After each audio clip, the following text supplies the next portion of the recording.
So let's see what Ghana did that triggered the IMF. And if you're watching me on Twitch, follow. If you're watching me on YouTube, you can join me on Twitch. We do this all live. We talk with chat, take suggestions, I views on the whole thing, and you know how reaction works on live, right? Okay. So let's see what Ghana did that triggered the IMF. I want to know. The IMF just accused Ghana of manipulating its currency because it dared to stabilize its economy without asking permission. While global... Oh, I can't hear myself. I know you guys can hear it, but I can't hear it. I can't hear the audio. I said myself. Okay. Let me start. Markets barely... The IMF just accused Ghana of manipulating its currency because it dared to stabilize its economy without asking permission. He dared to stabilize its economy. Blink when Washington injects billions into Wall Street. That is crazy. When Accra injects dollars into its own economy, alarms go off in Washington, Brussels, and the IMF boardroom. The accusation? Currency manipulation. The real crime? Acting independently. For decades, Ghana has played by the rules of the global financial system. It was borrowed, it complied, it devalued, it waited. But in early 2025, something changed. Faced with inflation, a weakening Cedi, and growing frustration at home, the Ghanaian government decided to act. Without waiting for a green light from Washington, it began injecting foreign reserves into the market, boosting the value of the Cedi and restoring confidence. On paper, it worked. The Cedi surged, inflation cooled, investor interest ticked upward. But instead of congratulations, Ghana received condemnation. The IMF dispatched officials to Accra, not with funds, but with warnings, not with solutions, but with surveillance. What? The message was clear. African countries may borrow, but they may not lead. What does this say about the rules of the game? And more importantly, who gets to write them? Because if Ghana can...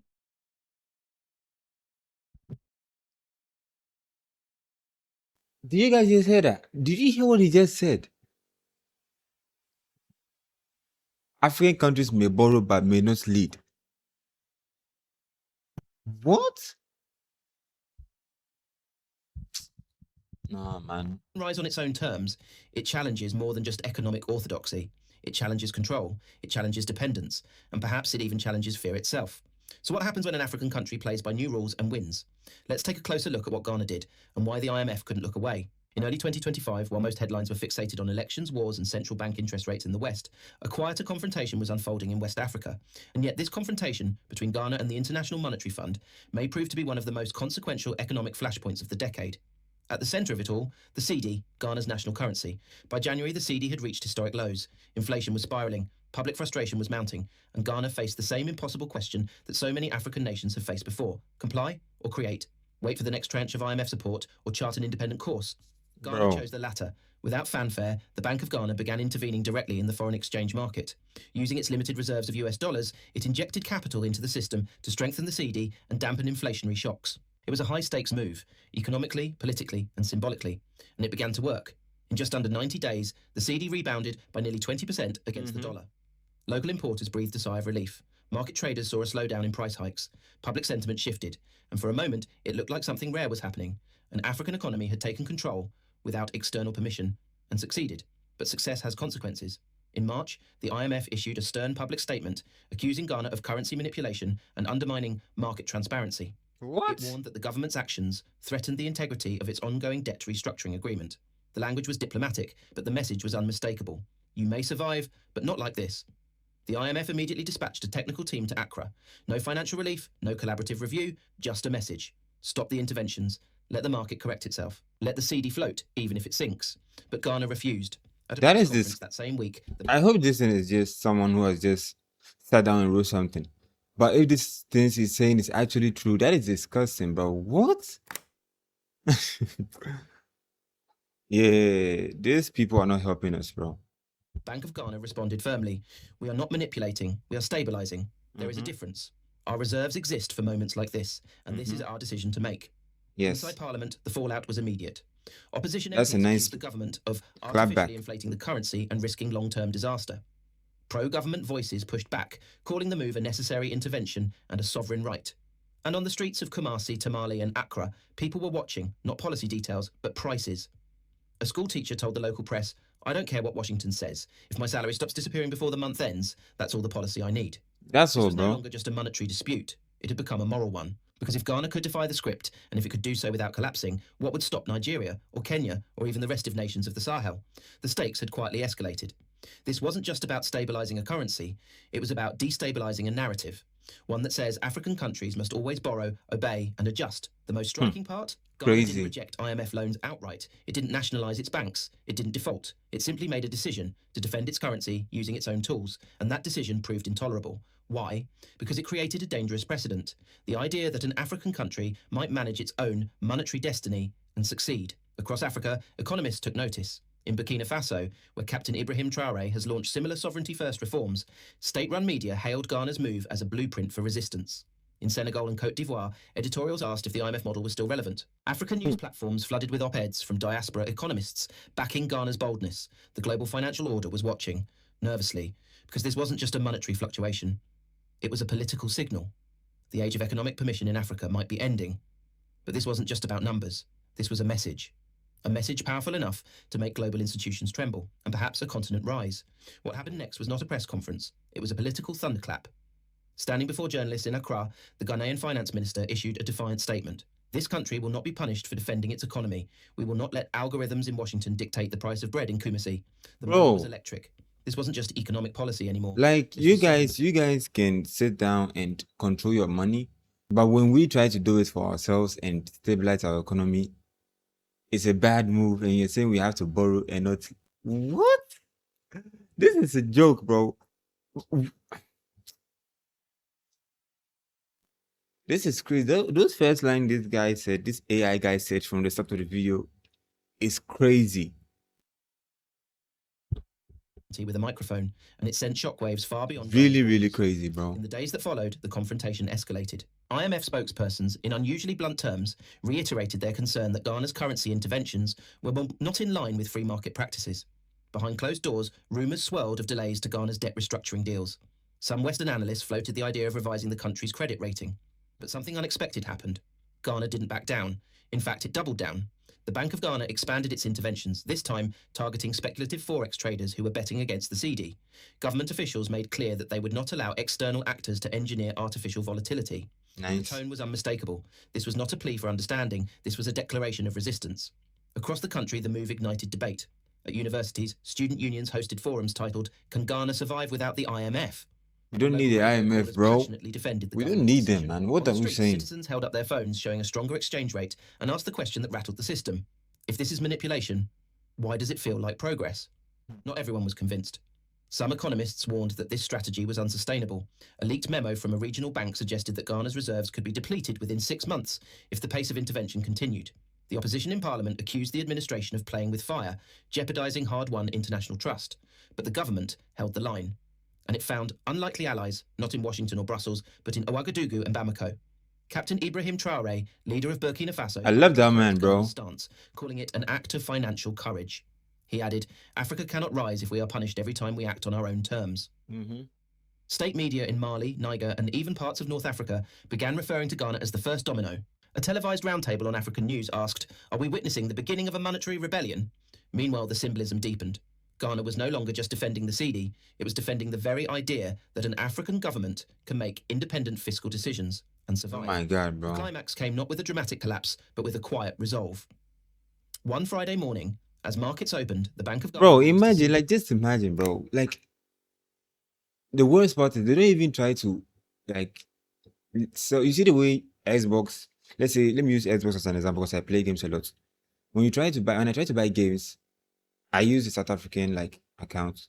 When I try to buy games, I buy it to South Africa. And they're selling it in the South African currency. Why won't you sell it to us in our currency, but you are rather selling it to us in the USD? Which means you are still trying to push the dollar up and ours down. Which is crazy. I didn't study finance, so I can't say much about it, but I know a little bit about something like that. Which is crazy. Like, if you want us to have a stable economy as everyone else, what's up with that? Help us, bro. Like, it's crazy, bro. It's crazy. Like, South Africans can buy something with their own currency, literally with their own currency every time. But the moment any other African country tries, I don't know any other African country that uses its currency to buy things on the Xbox store and stuff. Maybe there's some, but I've not checked yet. But we have to use the USD. So we are literally buying games double the price. even triple the price of South Africans, bro. Like, just imagine when I buy games through there, I pay a low amount, very low amount, even lower than the USD. So I didn't tell us that if you sell it to us in our currency, you won't make anything from it. That is crazy, bro. What? Because if you sell it to us in our currency, we're like, okay, this is the price. Do you know how many people will be buying games and stuff? Like, bro, are you joking? Come on, man. One sentence bulletin. I was just using that as an example. Measures will continue in accordance with our national priorities, not external demands. That single line travelled across the continent like wildfire. It wasn't flashy, it wasn't ideological, but it was unapologetic. What I said made sense. And it left one question burning through the minds of many. What happens if this actually works? Because if Ghana succeeds, not just economically, but symbolically, it will we would succeed, bro. Trust me. Long buried they will try to sabotage us. Listen. I don't know who they are, but they will try to sabotage us and they would fail. They've done it several times and they've won, but this time around, trust me, there's no winning in this battle, bro. We are not losing this time around, bro. Africa was never poor. Not happening. It was just never permitted to be sovereign. If you believe that African nations have the right to defend their economies, this how cupcakes are made, and to break free from financial dependency, subscribe now to Ibrahim Traore Pan-African Voice. Comment below, should Africa play by rules it never wrote, or finally write its own? Because what's happening in Ghana isn't a glitch in the system, it's a signal. But signals alone don't build futures. What happens when pressure mounts? When reserves shrink? When the world retaliates in silence? Let's look at the consequences now unfolding. Ghana's refusal to fold under IMF pressure didn't just disrupt financial headlines, it disrupted daily life. For better and for worse. In the short term, the government's aggressive currency defence strategy delivered measurable relief. The value of the Cedi strengthened, consumer prices plateaued, and inflation, once forecast to reach 38%, dipped below 25% for the first time in over a year. On the surface, the numbers told a success story, but deeper beneath the data, the consequences, social, economic and political, were more complex. In local markets, traders who once raised prices daily began to hold back. For the first time in months, a tomato vendor in Cape Coast said, "I don't wake up afraid of what the dollar will do to my stall." Fuel prices, heavily dependent on forex stability, also. Bro, look at the prices of fuel now, bro. The prices dropped from 17 to I think 9 cities or something. That is crazy, bro. That is crazy. Just think about it. Working class Ghanaians, that alone felt like a small victory. Yet not everyone. Not even to 15, but straight below 10. Supply chains remain fragile. Many reported that goods were still scarce and more expensive than ever. Worse, rumours began to spread that the central bank was running out of reserves. That fear wasn't unfounded. By mid-2025, analysts confirmed that Ghana had used over 1.2 billion in foreign reserves to defend the Cedi in just 6 months, while the government maintained that reserves remained sufficient for continued. And now we are refining our goods here, bro. Otherwise. One senior official. You see, they thought maybe if we use the reserves to stabilize our currency, we don't have anything else to back it, bro. We are refining our gold here, bro. Like, you're not taking our gold out there to refine it. We are doing everything here. Come buy it and take it. If you don't want it, someone else will buy it. It's that simple, man. Anonymously warned, we're burning fuel faster than we can refill the tank. And that fuel wasn't just money, it was political capital. In Parliament, opposition leaders seized the opportunity. They launched a formal inquiry into the Bank of Ghana's interventions, accusing the government of bypassing accountability mechanisms and risking long-term financial collapse. A former finance minister stated, "This is not monetary independence, this is recklessness dressed as resistance." The government fired back, painting the opposition as enablers of external control. In final speeches, I don't know, it's like, and the opposition is talking about is the NPP. I saw some clips, like, I don't know, sometimes you see some people in the NPP that are good people, smart, and at the same time, you see some people that say things and you be like, what is this guy saying? Like, is he actually serious? Like, just imagine someone saying something like this. MPs framed the debate as existential. Ghana must choose sovereignty with sacrifice or dependency with dishonour. But for many citizens, the debate was not ideological, it was personal. But you could tell we were suffering, bro. Like Accra and Kumasi, youth unemployment remained high. The short-term bump in currency strength didn't automatically translate into new jobs or more stable incomes. A growing number of university graduates expressed scepticism. We're proud Ghana is standing up, but we're still waiting for something to stand on. Amid the tension, civil society groups called for transparency. The Ghana Civil Economics Forum released a report demanding a public audit of all forex market interventions. In the report, one line stood out. Strengthening the Cedi means little if the people remain weak. Still, the government enjoyed pockets of deep support, especially among the diaspora. Ghanaians abroad, particularly in the UK, Germany, and the United States, began sending more remittances, seeing the stronger Cedi as a good reason to reinvest. Diaspora networks on platforms like African News and Rising Africa Weekly praised the government's backbone, comparing its stance to that of Captain Ibrahim Traoré, who has become a symbol of self-determination across the continent. But admiration alone cannot insulate a country from economic headwinds. Multilateral lenders began applying pressure in subtler ways. Discussions of freezing future disbursements, quietly rerouting private investment flows, and even influencing Ghana's credit risk profile emerged behind closed doors. A single Bloomberg headline, IMF patience wearing thin on Ghana, sent the country's bond yields climbing overnight. At home, that Bro, they'll translated just into say renewed anything they anxiety. want, bro. Would salaries still be paid on time? Would fuel subsidies hold? Could the government actually maintain control? Or would it be forced Bro, to it's not respond 10 hand in cities, hand bro. to the Not very even 12 institutions it anymore. challenged? A respected journalist summed it up best. Ghana is playing a high-wire game. The view is stunning, the message is bold, but the safety net has been cut. And yet for many, that's exactly what made it worth watching. Because unlike the predictable cycles of bailouts and budget cuts, what Ghana was attempting felt different. It felt like a risk. It felt like defiance. It felt like freedom. But the world doesn't respond to freedom with applause. It responds with pressure, silence, and, in some cases, retribution. What did the West really think of Ghana's actions? And why were some more nervous than outraged? Let's take a look. While Ghana's bold economic manoeuvre drew cheers from Pan-African voices and diaspora circles, the reaction from the West was far more subdued. Always the West, bro. Where's the Unlike East? past Where's crises in Africa, where Western media always rushed the to report West, bro. meltdowns, defaults, or chaos, this time the tone was careful, reserved, almost unnerved. The US State Department issued no formal condemnation. European finance ministries offered no sweeping assessments. There were no fiery speeches in Congress, no IMF emergency pressers on CNN. Instead, what emerged was a strategy of silence, a space Western powers often reserve for situations they can't yet control. But between the lines, concern was visible. Sabotage The or Financial what? Times ran a headline in May 2025, Ghana's Solo Act risk-setting precedent for Africa. Bloomberg called it an untested model that could backfire but might inspire. The Economist warned of contagion, not of debt, but of disobedience. This was the subtext no one would say out loud. Why are we If disobeying, Ghana gets bro? away with it, others will try. Behind closed doors, think tanks like the Atlantic Council and Chatham House began circulating memos evaluating the broader implications. A leaked briefing from a US-based advisory group warned that Ghana's actions risk undermining international financial coordination and could weaken IMF leverage across sub-Saharan Africa. That language is telling, because this confrontation was never simply about economics. I'm It was speechless, about bro. influence. And Ghana had refused to play by the choreography. What unnerved Western institutions wasn't just the currency intervention, but the confidence behind it.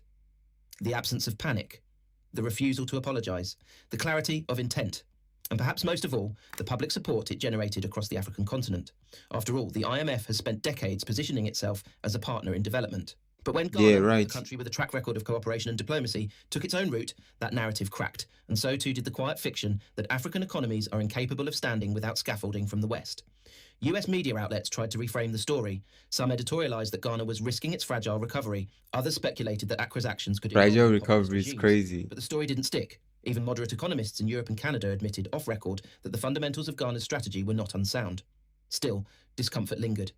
What would happen if Nigeria followed, or Kenya, or perhaps more symbolically, Burkina Faso? In fact, Captain Ibrahim If they like, they shouldn't follow. If they like, they shouldn't follow. We will do what we are doing, bro. Like, you can literally tell this thing is actually working. Right?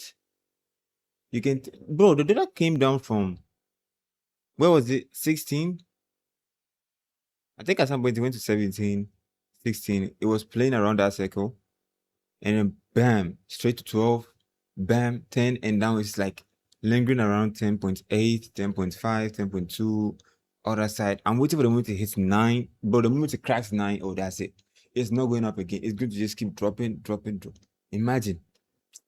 They don't want that to happen, bro. Like, these people are wicked, man. Like, human beings, bro. Humans are disgusting. Traoré's name began appearing in unexpected places, investment forums, security briefings, even private diplomatic cables. Analysts speculated that a new kind of African leadership was emerging, one defined not by coups or charisma, but by coherence, policy clarity, sovereignty first. To many in Washington, that was more dangerous than instability, because instability invites intervention. But sovereignty, that's harder to manage. Some voices in the West began floating soft containment ideas, delay disbursements, tighten lending criteria, discourage foreign investment through credit downgrades, not punish Ghana directly, but make the air thinner around it. In that light, the West's silence wasn't neutral, it was strategy. Because the most effective way to kill a rebellion is not always Whose through mom force, is that, but bro? through financial suffocation.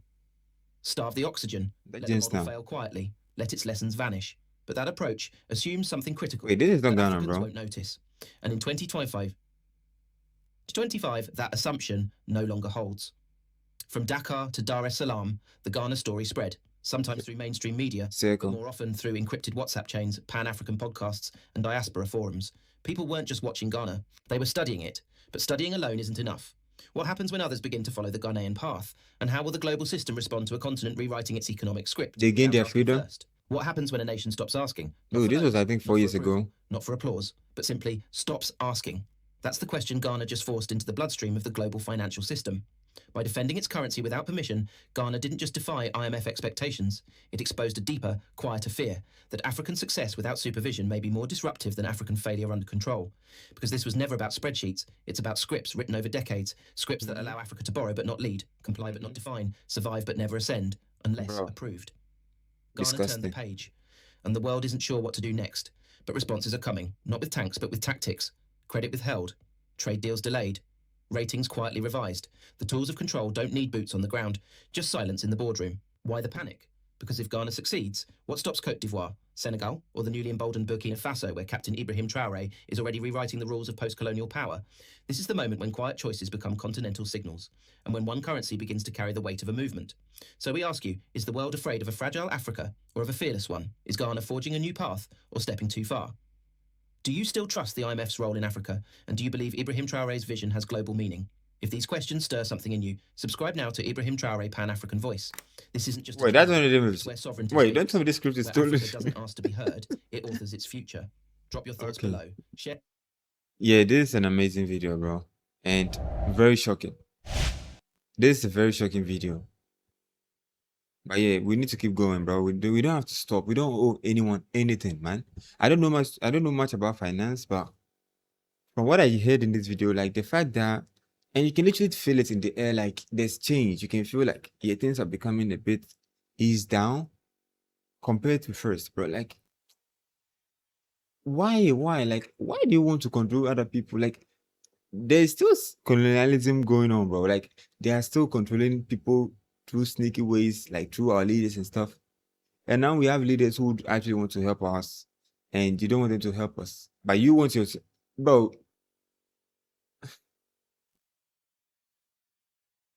These people are leeches, man. Anyways, if you enjoyed that react, share it with me in the comment section. If I said something wrong and you can correct me in the comment section. And don't forget to subscribe, okay? And if you also have some videos you want me to check out, like some videos about Africa, because I need to start reacting to more continent-based videos. You get it? So drop some to me in my Discord, or you can DM it to me on IG. I'll check the video out and we'll react to it together, okay? And you get a free shout out too for dropping the video. So don't forget to subscribe. It's your boy Cedi. Peace. Have a great day. I'm out.